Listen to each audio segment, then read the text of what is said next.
Carta al apóstol Pablo a los Filipenses en el capítulo 1, verso 21. Como veo que hemos hallado todo, lo veremos en el nombre del Padre, del Hijo y del Espíritu Santo. Esa es la palabra del Señor. Amén.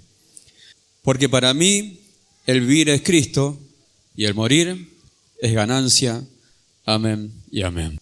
Y sabiendo el apóstol Pablo la necesidad de los hermanos, a pesar de que ellos habían recibido la palabra del Señor cuando visitaron Filipo y las cosas que sucedieron allí, el apóstol Pablo sabía y entendía lo que los hermanos necesitaban en cada ciudad, en cada pueblo, en cada lugar donde se habían establecido congregaciones.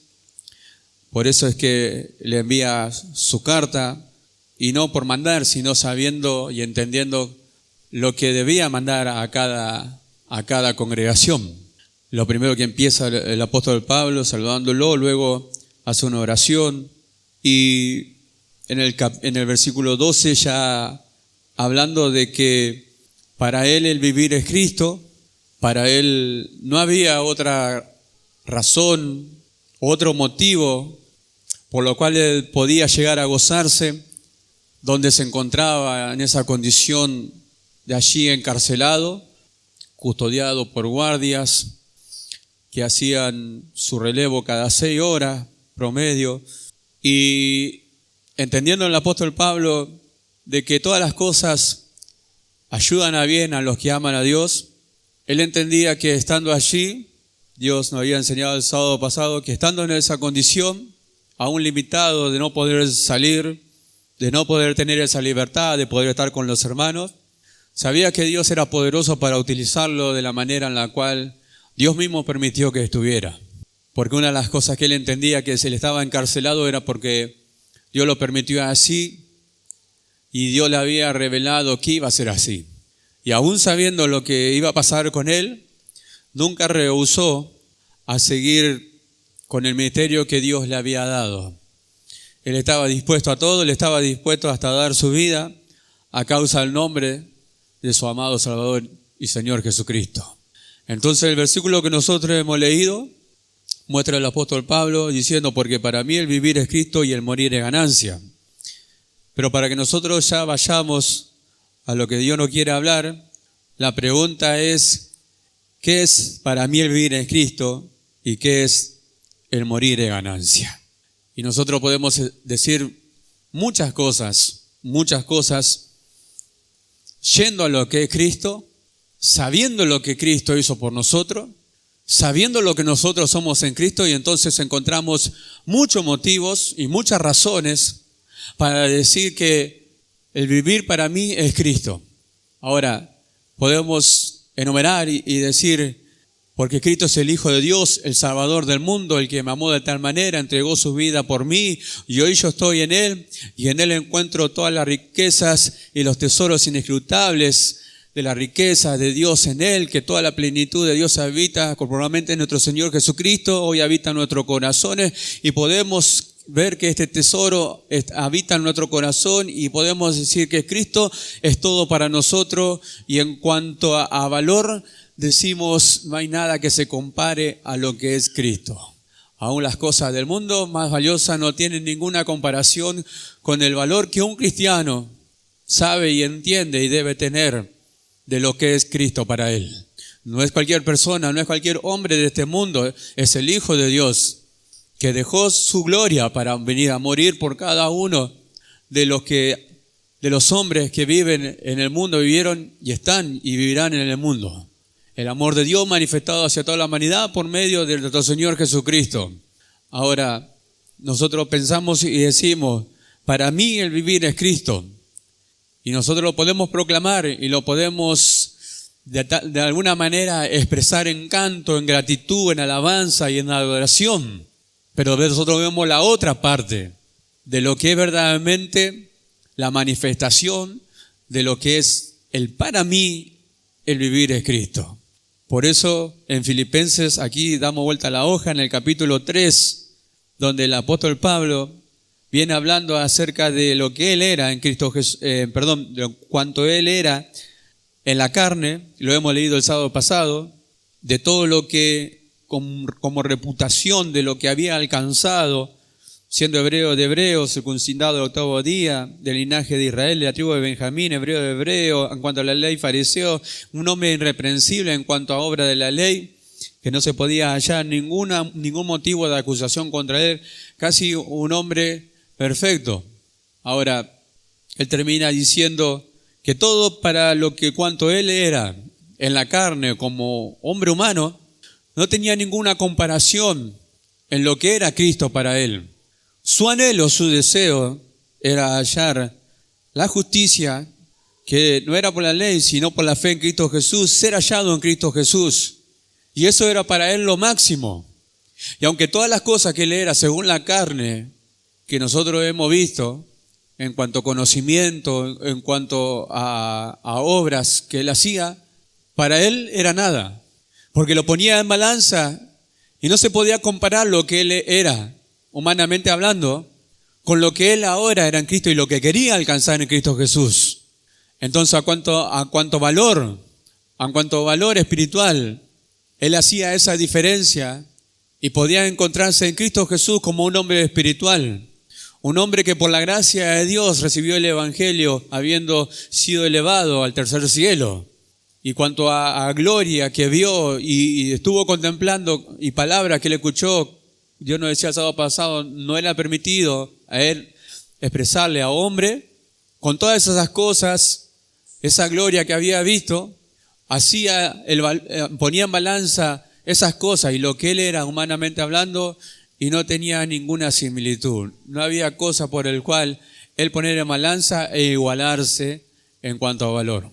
Por eso él lo deja todo de lado y termina diciendo que todo lo que él era, todo lo que él sabía, todo lo había echado o lo tenía por basura. Con tal, dice, de ser hallado en Cristo Jesús. Entonces, para mí el vivir es Cristo, dice él. Y esta es una prueba de la cual el apóstol Pablo manifiesta y muestra y expresa por qué para él el vivir es Cristo. ¿Por qué aquel hombre que antes era celoso de la ley, después de haber sido llamado por el Señor Jesucristo, lo cambió todo, lo dejó todo de lado para servir a aquel quien le había llamado? ¿Qué es lo que él había experimentado? ¿Qué es lo que había vivido? Todas cosas nuevas, todas son cosas espirituales, cosas que antes él no había conocido ni experimentado, cosas que a través del tiempo, luego de haber recibido la revelación del Evangelio, la gracia de Cristo, luego él tuvo que empezar a experimentar cosas nuevas en su cuerpo de carne. Y se dio cuenta que la vida espiritual que él tenía, que Dios le había dado, no tenía ningún valor igualitario a lo que él era antes de haber sido llamado por Cristo Jesús. No se podía comparar, no tenía comparación. Ahora, en Filipenses capítulo 2, en el verso 21, cuando el apóstol Pablo habla acerca de Timoteo y Epafrodito, y hace esta mención, vamos a leerlo de 19 para que se entienda. Dice: espero en el Señor Jesús enviaros pronto a Timoteo para que yo también esté de buen ánimo al saber de vuestro estado, pues a ninguno tengo el mismo ánimo y que tan sinceramente se interese por vosotros, porque todos buscan lo suyo propio, no lo que es de Cristo. ¿Y a quién le estaba hablando? ¿A personas del mundo? Cuando hace mención de que había varios creyentes que buscaban lo suyo propio, estaba hablando de aquellos que habían creído. Y dice, todos, buscan lo suyo propio y no lo que es de Cristo. Y ahí hay una gran diferencia. Hay una gran diferencia en aquellos que quieren alcanzar, a conocer, a vivir y a experimentar las cosas espirituales, y aquellos que buscan lo suyo propio para su propio beneficio. Porque ¿qué es lo que tiene más valor? ¿Alcanzar todo para mí? ¿O alcanzar a vivir, a experimentar las cosas espirituales que van a traer más beneficio para uno, y no solamente para uno, sino para los demás? Porque es hermoso tener muchas cosas, aún en el Señor, pero cuando son todas para mí y no son para los demás, entonces me puedo llegar a volver una persona egoísta. Pero cuando yo busco el beneficio de los demás, cuando busco el beneficio de aquellos que están cerca mío, y cuando busco el beneficio de los que no están aquí y están allá afuera, perdidos en el mundo, entonces tengo que dejar de buscar lo que es para mí propio y buscar lo que es de beneficio para los demás. Entonces esas cosas solamente se alcanzan cuando uno vive para el Señor. Cuando el Señor Jesús vive en Él y Él hace en nosotros lo que Él quiere hacer conforme a su voluntad, entonces ya hablamos de otra cosa. Y vemos dos diferencias. Uno que tiró por basura todo lo que el apóstol Pablo tiró todo por basura, tratar de ser hallado en Cristo Jesús, y estaban aquellos que buscaban lo suyo propio. Pero Timoteo no era así. Timoteo había aprendido del apóstol Pablo, estando juntamente con él, los viajes misioneros, de la forma que el apóstol Pablo se conducía. Por tanto, cuando le escriba a Timoteo, lo que viste, lo que oíste, lo que aprendiste de mí, esto haced. Sé ejemplo a los creyentes, y le recomienda muchísimas cosas en cuanto a la vida que él debía llevar como un ministro del Señor, sabiendo el beneficio de lo que él iba a hacer para la iglesia, sirviendo al Señor, y el beneficio no solamente para él, sino para la congregación, para los hermanos, para todos aquellos que le oyeran.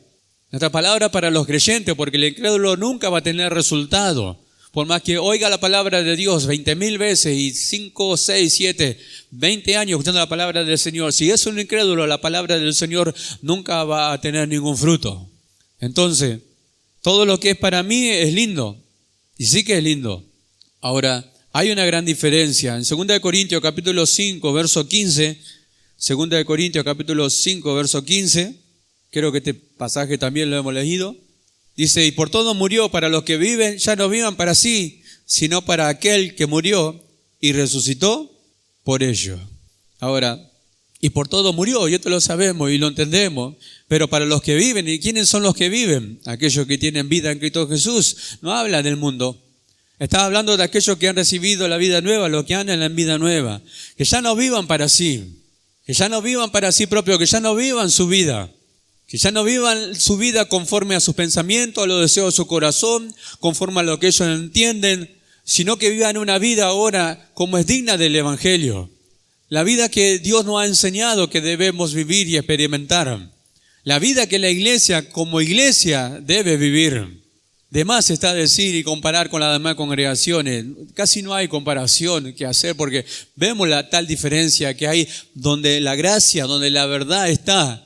Hay una gran diferencia en cuanto a la manifestación de vida.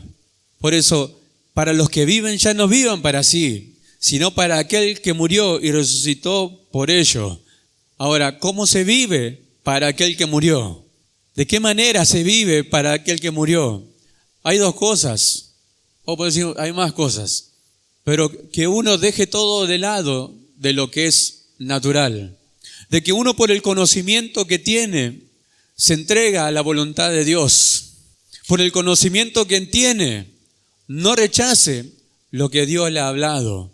Por el conocimiento que tiene, entienda que es un siervo del Señor. Y que siendo un siervo del Señor es un esclavo de Cristo. Y que siendo un esclavo de Cristo debe aprender a vivir para aquel de quien fue hecho esclavo. El esclavo en la antigüedad no tenía libertad de acción, no tenía libertad de voluntad propia, no podía hacer nada sin que su amo le permitiera hacer, y esto era muchas veces muy difícil. Ahora, Dios nos dejó en este cuerpo de carne, y si nos dejó en este cuerpo de carne, Cristo muera en nosotros y tenemos dificultades para entregarnos totalmente a la voluntad del Señor, sí, todavía sí, pero la enseñanza está, el conocimiento está. Dios nos sigue hablando de tal manera en la cual nos muestra a nosotros su amor, de lo que Él quiere y requiere de cada uno de nosotros. ¿Por qué? Porque Él pagó el precio para que nosotros seamos de Él y no Él sea de nosotros. Yo no lo busqué a Él, Él me buscó a mí. Ahora, ¿para quién vivimos nosotros? La pregunta. Porque para mí el vivir es Cristo y el morir es ganancia. Hay una cosa que tal vez nosotros no lo llegamos a decir, y es que yo pienso y tal vez digo cosas sin que nadie me escuche, sin importarme lo que los demás piensen de mí o sin importarme el estado de los demás, de cómo se encuentren o de lo que necesitan los demás. Y esto muy a menudo pasa en nosotros, porque una cosa es pensarlo y otra cosa es difícil decirlo. Lo podemos llegar a pensar, pero nunca lo vamos a decir. Nunca vamos a decir nosotros, no me importa lo que necesita mi hermano, no me preocupa lo que necesita mi hermana, no me preocupa su necesidad espiritual. Entonces no puedo llegar a orar por ella, no puedo preguntarle, no puedo lo otro, y siempre no me interesa. Pero eso lo decimos en nuestro corazón, no lo expresamos nosotros con nuestra boca, pero sí lo podemos expresar con las acciones. Santiago hablaba acerca de aquellos que veían al hermano tener necesidad, pero no cubrían sus necesidades. Ahora, muestra a alguien que no le importa la necesidad del hermano, que teniendo para él, porque cuando Santiago habla acerca de esta iglesia, hablan de una iglesia donde había personas adineradas y también había personas pobres. Pero tenía todo para él. El rico tenía todo para él. Buscaba lo suyo propio, buscaba las bendiciones de Dios. Pero para lo demás nada, para lo demás no había nada. No era de bendición para lo demás. Pero no decía, no me interesa lo que necesita mi hermano. No lo decía, en su corazón estaba, pero no lo decía. ¿Cómo la manifestaba? No obrando conforme al conocimiento, no obrando conforme al amor de Dios. Pero ¿para qué Dios nos habla esto? Para mostrarnos a nosotros en la condición en que todavía nosotros estamos, de que no hemos alcanzado cosas, muchas veces porque nosotros no queremos o no nos interesa, porque no se han desarrollado, no hemos experimentado, no las hemos vivido. Pero sabemos que para nosotros vivir es Cristo y para nosotros Cristo es todo y de gran valor para nosotros. Pero nos olvidamos que nuestro hermano también está en Cristo Jesús. Pero a él no le damos el valor que le tenemos que dar. A ellos no le damos el valor que cada uno de ellos tienen. Entonces para nosotros, inconsciente o conscientemente, muchas veces no le damos el valor a nuestro hermano del que le deberíamos dar. Y a veces hay hermanos que pueden llegar a pasar necesidad y nosotros no lo enteramos. ¿Y cómo me enteraría si yo no hablo con él? ¿Y cómo me enteraría si no tengo comunión con él? Tal vez deberíamos nosotros pedirle ojo a Dios que nos muestre la necesidad de nuestro hermano. Porque yo puedo tener mucho para mí. Yo puedo tener un montón de cosas para mí, todas para mí, todas para mí. Pero hay hermanos que en la congregación Dios permite que pasen necesidad o no tengan todo eso que necesitan. Pero el que me tiene que dar ojo a mí, visión, para que yo vea la necesidad de mi hermano es Dios. A veces orando, a veces mirando, que Dios nos haga ver. Hay mucho testimonio acerca de estas cosas, de estas situaciones, de hermanos que miraban la condición, Dios le mostraba a ellos también la condición de un hermano, ¿para qué? Tal vez no teniendo esta persona para darle, buscaba la manera de poder suplir en esa necesidad en el Señor. Pero Dios le dio ojos, y a esa persona le da ojos para ver la necesidad de los hermanos.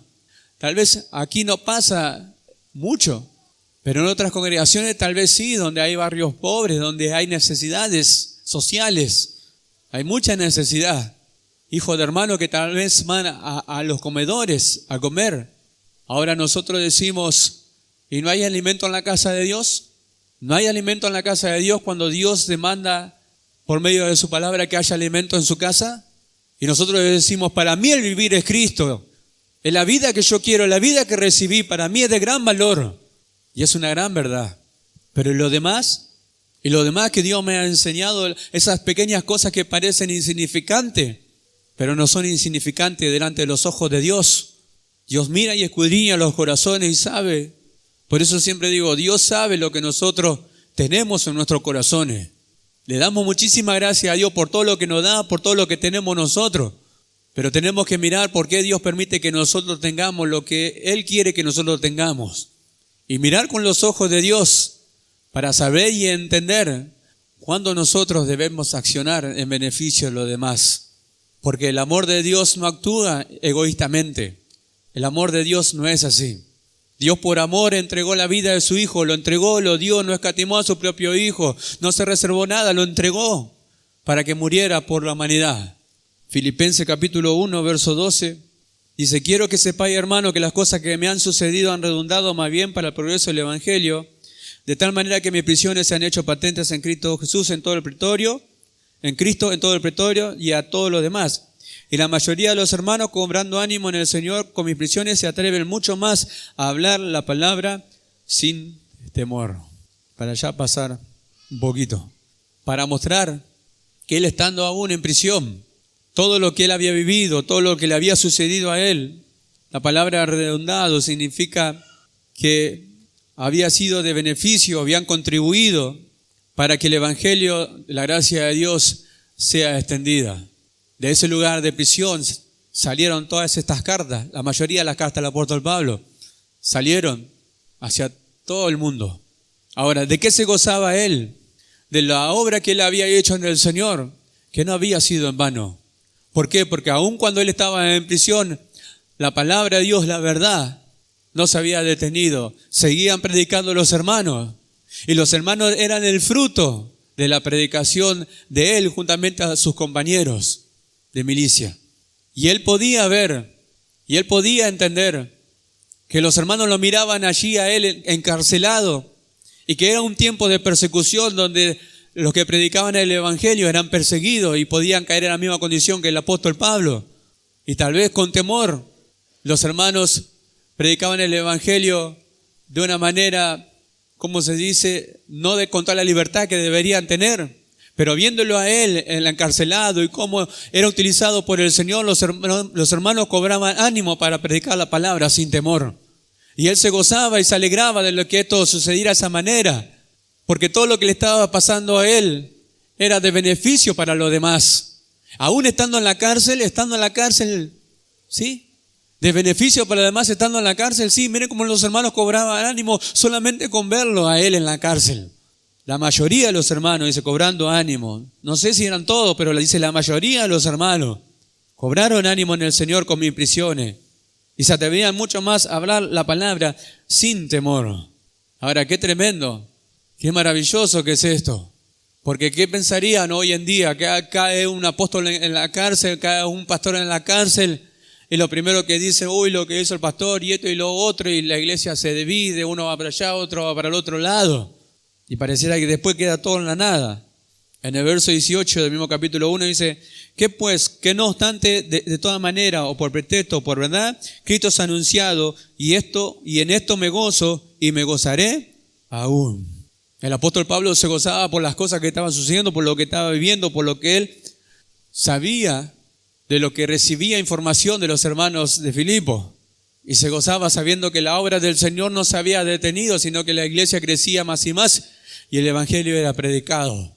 Que lo mismo que sentía él, lo sentían los hermanos. El mismo ánimo que tenía él, lo tenían varios hermanos. Que el evangelio que una vez él predicó, los hermanos lo estaban predicando. Y sabía él y entendía que nada era en vano. Así como fue de provecho todas las cosas que él tuvo que padecer como apóstol del Señor Jesucristo, así también los hermanos iban a sufrir persecuciones, iban a sufrir distintas tribulaciones y aflicciones. Pero él oraba para que nada detenga la obra del Señor, para que nada detenga el ministerio que los hermanos tenían, que la iglesia del Señor debía seguir adelante.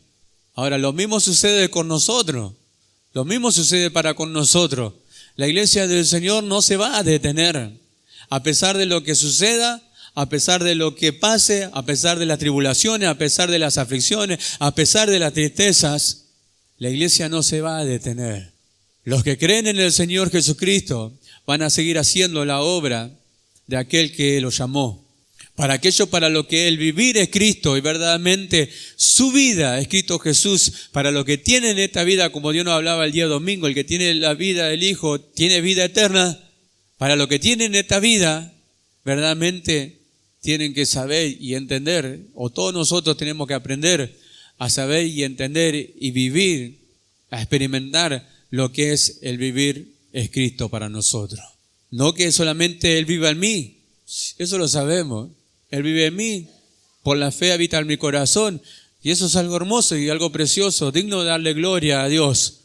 Pero no vino para estar solamente morando en nuestro corazón y nada más. Vino para vivir su vida en nosotros, está en nosotros, hizo morada en nosotros, utiliza este cuerpo para su gloria. Porque a pesar de lo que nosotros sentimos, a pesar de lo que nosotros vivimos, la palabra del Señor siga corriendo y sea glorificada. A pesar de lo que nosotros experimentamos, sea bueno o sea malo, la vida del Señor sea mostrada a los demás. Y no que nosotros seamos aquella persona que se reservan cosas espirituales para uno mismo y no en beneficio de los demás. El apóstol Pablo no se quedó quieto. Cuando lo encarcelaron no se quedó quieto. No dijo, bueno, ahora me voy a tomar unos tecitos y me voy a esperar acá que el Señor mande sus ángeles, y como lo hizo con Pedro y con Juan, que abre la puerta de la cárcel, me saque de acá y siga predicando el evangelio. No dijo eso. Estaba sometido a la voluntad de Dios. Sabía que debía estar ahí y sabía que estando ahí Dios lo iba a utilizar. Ahora, nosotros pensamos, estando en la cárcel, pasando los guardias cada 6 horas en su relevo, que cada uno de ellos hacía, ¿y a cuántos guardias habrá predicado? ¿A cuántos soldados habrá predicado el apóstol Pablo? Aún estando en esa condición, de seguro que habrá predicado para que todos aquellos que creían en el Señor Jesucristo sean salvos. Filipenses 1:29 dice, porque a vosotros os he concedido a causa de Cristo no solo que creáis en Él, sino también que padezcáis por Él, teniendo el mismo conflicto que habéis visto en mí y ahora oís que hay en mí. Le habla a los hermanos de Filipenses y no habla a nosotros, Dios. ¿A quienes se le ha sido concedido? ¿A quienes se le ha otorgado por gracia, sin merecerlo, el creer en el Señor Jesucristo, en creer en esta verdad? ¿A quién se le ha concedido? A nosotros. A nosotros se nos ha concedido. A nosotros se nos ha otorgado. A nosotros se nos ha dado el privilegio de poder creer. A nosotros se nos ha dado esa dádiva, ese regalo, que es la fe, que es un don de Dios, que Dios no se lo da a todos. Por eso todos aquellos que creen tienen motivo para gloriarse en el Señor y tienen motivo para darle gloria a Dios. No son cualquier persona, no son personas comunes ya. Son personas que por la fe son hijos de Dios. Por la fe son justificados. Por la fe son exaltados. Por la fe fueron redimidos. ¿Y cuántas cosas podemos enumerar? Para terminar diciendo, por todas estas cosas, por toda esta gloria recibida en Cristo Jesús, para mí el vivir es Él. Para mí el vivir es Cristo y no otro. Ahora, hay algo que nosotros debemos seguir entendiendo, todos nosotros. Que Dios utiliza las aflicciones, las tribulaciones, las pruebas y todo lo que Él permite que nosotros pasemos, no solo para beneficio nuestro, sino para beneficio de los demás. Y esto es conforme a su propósito. Esto conforme a lo que Él quiere, a lo que Él desea. Y no lo que yo pienso, lo que yo deseo.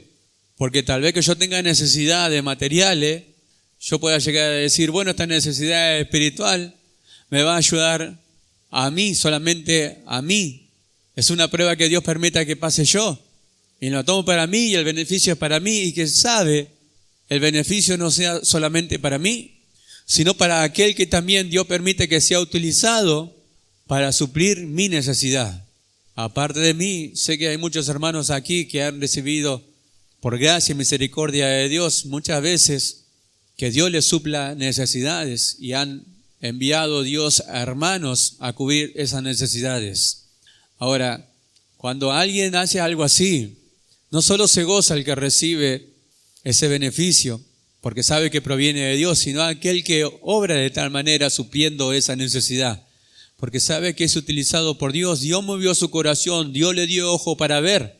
Yo le puedo dar testimonio, sé que muchos aquí también pueden dar testimonio acerca de estas cosas, de cómo alguien, o nosotros nos llegamos a llegar a preguntar, cómo alguien supo que yo estaba pasando necesidad.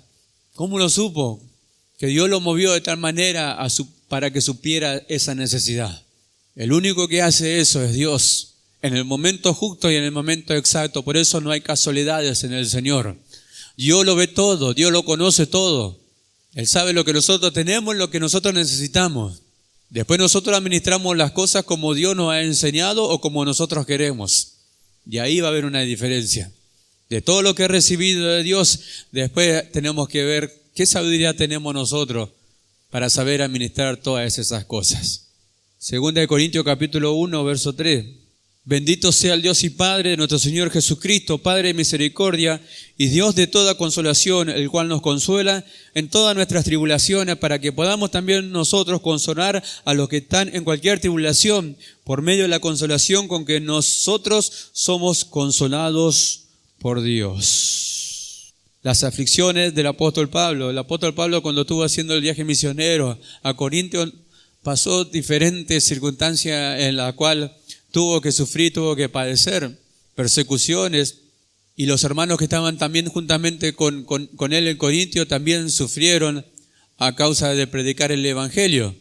Pero fíjese lo que el apóstol Pablo le escribe a la carta de Corintios acerca de la consolación que proviene de Dios, dice, el cual consuela nuestras tribulaciones para que podamos también nosotros consolar.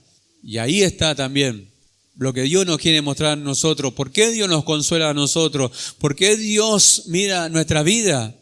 Y en el medio de la situación es Él quien está presente en nosotros para que nosotros no nos desesperemos, ni no nos aflijamos desmedidamente, ni entremos desmedidamente en una suma tristeza, sino que sabe Dios suplir nuestras necesidades.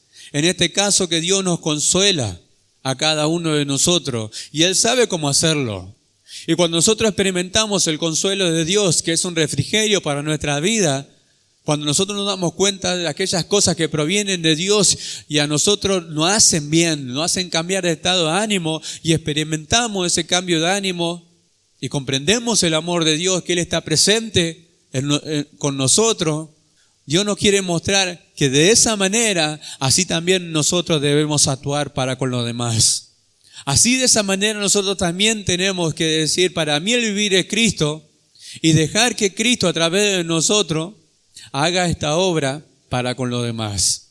¿Por qué? Porque no es algo humano.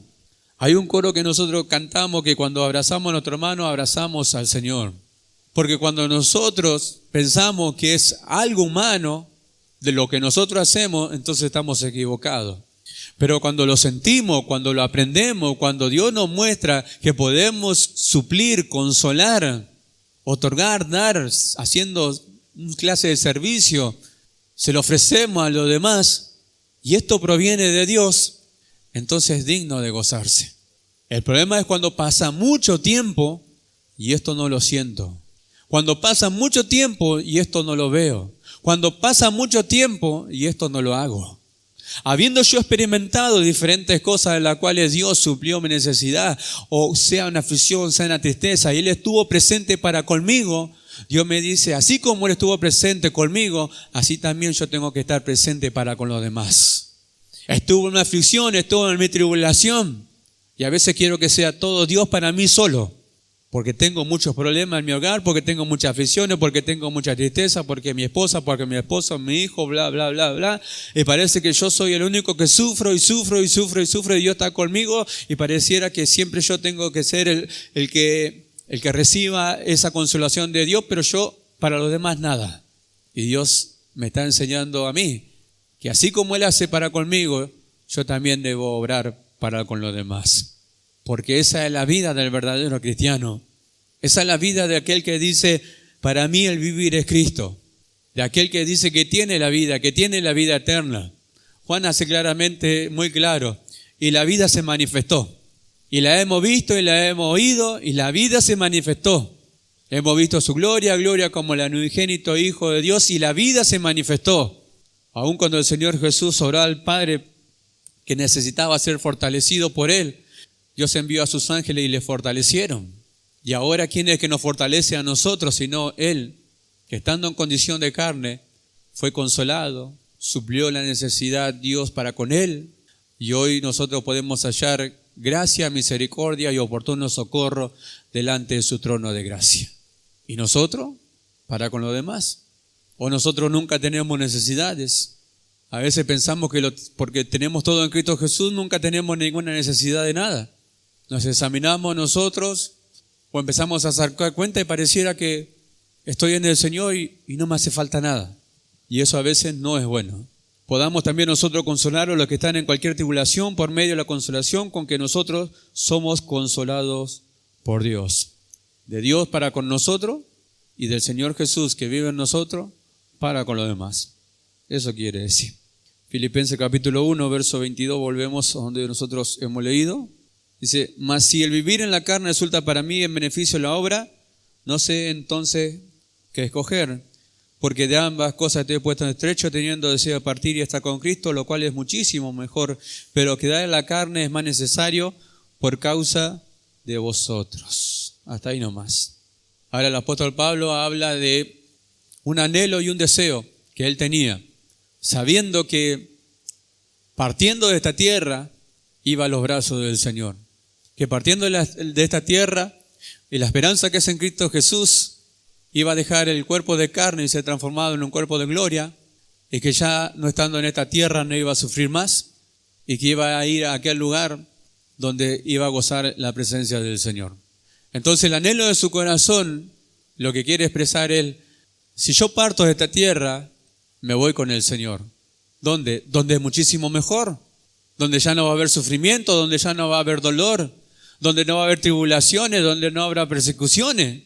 Pero él miraba la obra del Señor y se encontraba en estrecho entre el anhelo que él tenía de estar con el Señor y la necesidad de la iglesia, la necesidad de los hermanos. Por eso se encontraba en estrecho como diciendo, no sé qué elegir.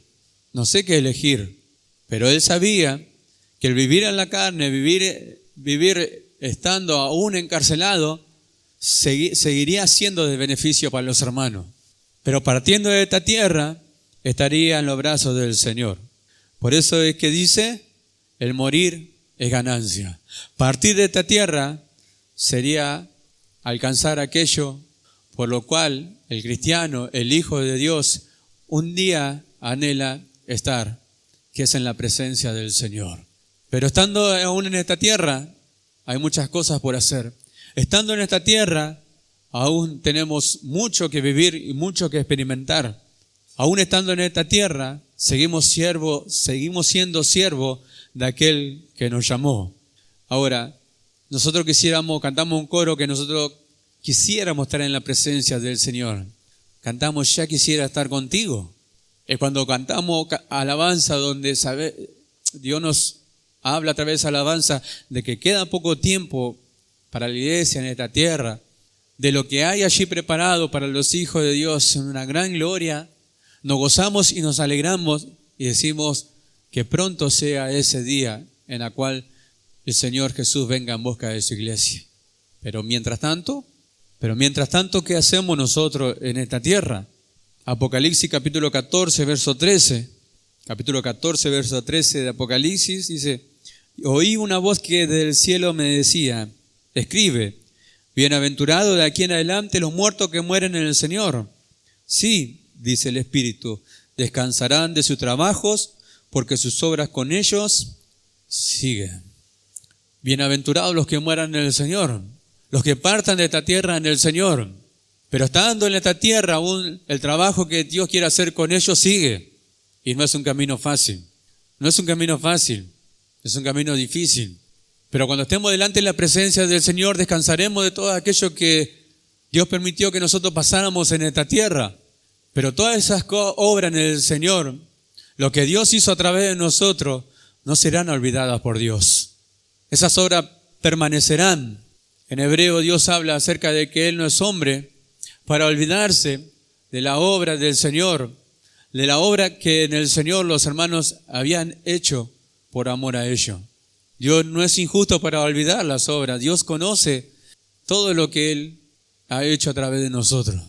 Y digo que Él ha hecho a través de nosotros porque me cuesta decir y no me sale lo que nosotros hemos hecho por el Señor.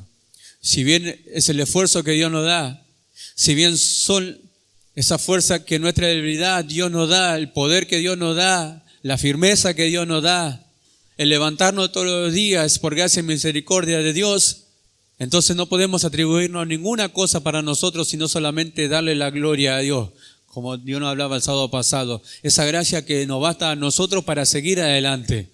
¿Qué podemos hacer nosotros por el Señor o para el Señor? El apóstol Pablo dice que todo lo que hagamos, lo hagamos como para el Señor. Pero para tener esa conciencia de que no lo hacemos para ningún hombre, que no lo hacemos por nuestros propios medios, ni por nuestro propio pensamiento, ni por nuestras buenas obras que nosotros queramos hacer para con los demás, sino que nosotros tengamos presente siempre al Señor Jesús en nuestra mente. Porque ¿cómo nosotros le serviríamos a Él? ¿Cómo nosotros andaríamos delante de Él? ¿Cómo sería nuestra vida si Él estuviera pegado a nosotros todos los días? Si nosotros le podríamos ver que Él está al lado de nosotros en nuestro diario andar todos los días de nuestra vida. ¿Cómo sería nuestra conducta? Nuestros hermanos están en Cristo. El apóstol Pablo le enseña a los hermanos de Corintios, si a un hermano se le ofende en cuanto a conciencia, si alguno peca porque se cree fuerte delante de un hermano débil y hiere su débil conciencia, le dice a los hermanos, contra Cristo pecáis. Pero yo pienso que estoy pecando contra el hermano, o mi falta es delante del hermano. No, contra Cristo pecáis. Entonces, para mí el vivir es Cristo y el morir es ganancia. Y es una gran verdad. Quisiéramos estar con el Señor, ya. Quisiéramos salir de este cuerpo de carne y tal vez no seguir experimentando las cosas que nos suceden en este mundo, porque sabemos a dónde vamos, sabemos el lugar que nos tiene preparado el Señor.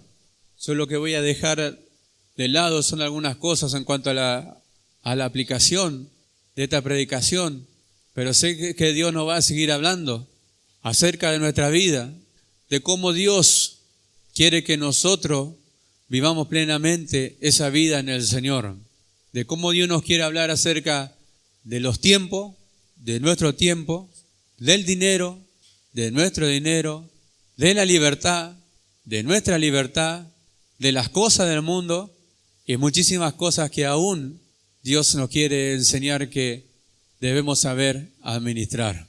En algunas cosas hemos tocado, otras cosas quedarán más para adelante. Pero que Dios nos dé sabiduría para saber y entender que una cosa es el anhelo que nosotros tenemos de estar con el Señor, otra cosa es decir que para mí el vivir es Cristo y poder llegar a vivir esa vida plenamente, y que una cosa es pensar que mi vida es mía y lo que los demás piensen no importa y como estén los demás tampoco me interesa, lo pienso, lo dejo de lado y no se lo digo a nadie. Lo que muestra eso, lo que muestra mi pensamiento, es la acción o la no acción. Y ahí está la diferencia. Entonces, Romanos capítulo 14, verso 8, y terminamos ahí. Romanos capítulo 14, verso 8. Romanos capítulo 14, verso 8 dice, pues si vivimos, para el Señor vivimos, y si morimos, para el Señor morimos. Así pues, sea que vivimos o que muramos, del Señor somos. Hasta ahí nomás. Porque si vivimos, para el Señor vivimos, no para mí, no con la libertad que yo puedo utilizar en el Señor, para mí, no para la libertad de tiempo que Dios me dio, para mí, no esto para mí, no lo otro para mí. Y si morimos para el Señor, morimos y estaremos en su presencia. Así pues, sea que vivamos o que muramos, del Señor somos, y esto no lo va a cambiar nadie. Somos del Señor de una vez y para siempre. Fuimos comprados a gran precio de sangre, redimidos por ella, justificados, limpiados de nuestros pecados. Cristo pagó el precio de nuestra vida, se entregó todo por nosotros, y aquel que es rico en misericordia, con el gran amor que nos amó, es el que vive en nosotros. No seamos como aquellos que han entendido que el Señor habita en el corazón y con su vida hacen lo que quieren. Nosotros no vamos a llegar a eso. No lo hemos hecho hasta aquí y no lo vamos a hacer. Sería un gran error. Pero ¿cuánto en el mundo están confiados de que yo creí en el Señor una vez, sé que Cristo mora en mí, creo en el Evangelio? Muchas justificaciones, pero su vida es su vida. No es del Señor, no vive para el Señor. Y el día que muera, ¿qué pasará? Así que, amados hermanos, ruego al Señor que toda palabra que ha salido de mi boca sea para edificación de nuestra vida, sea de amonestación, sea aliento, quiere significar exhortación, aliento, que Dios nos haga ver todas las cosas que aún nosotros debemos corregir en nuestra vida, todos nosotros, toda la iglesia, no lo hemos alcanzado todo, no lo vivimos como debemos vivir, hay muchas cosas para mejorar y experimentar. Así que todos los que son de Cristo, todos los que son de Dios, nos ponemos de pie.